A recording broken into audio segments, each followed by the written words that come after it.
Arthur hadn't stepped foot on his own warehouse floor in 5 years. He'd become a man of spreadsheets. But that night, he realized he didn't know the heartbeat of his own company. He shaves, puts on a cheap uniform, and covers his expensive tattoo with a bandage.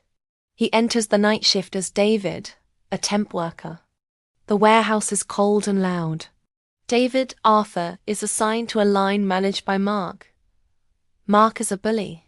He yells at an older woman, Mrs. Gable, for stopping to tie her shoe. He mocks Arthur for being slow. Mark says, "This isn't a country club, David. If you can't hit the numbers, don't bother coming back for the morning shift. I don't care if your back hurts, boxes don't move themselves." Arthur felt the weight of his own efficiency goals. On paper, 15% sounded like a number. On the floor, it felt like breaking a human spirit. During a break, the workers are in a dim, cramped break room with a broken heater. Mrs. Gable sees Arthur rubbing his sore hands. She offers him a piece of her homemade bread. "It's hard at first," she says. "But stay for the people, not the pay. We're all we've got. My son needs his medicine, so I do it for him." "Who do you do it for, David?" Arthur realizes that while he was worried about the stock price, his employees were worried about survival. He sees Mrs. Gable's son's medical bill. It's for a condition caused by the poor ventilation in the warehouse he refused to upgrade. Mark returns and knocks Mrs. Gable's bread to the floor. "Breaks are over. We're behind schedule because of you lazy people." Arthur stands up and looks Mark in the eye.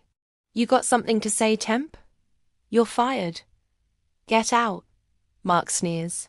Arthur replies, "I'm not leaving until the job is done." "But you? You might want to start packing your desk." Mark laughs as Arthur walks toward the executive elevator. The next morning, the warehouse staff is called to the loading dock. Mark is waiting to see David escorted out. A black SUV pulls up, and Arthur steps out in a tailored suit. The silence is deafening. "Yesterday I was David. I was replaceable. I was told I didn't matter," Arthur announces.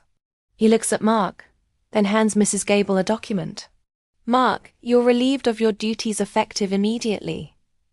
"Mrs. Gable, this is the deed to the ventilation upgrade and a new health fund for your son." The final shot shows Arthur on the floor, helping Mrs. Gable move a box. Thanks for watching, and please don't forget to click the subscribe button.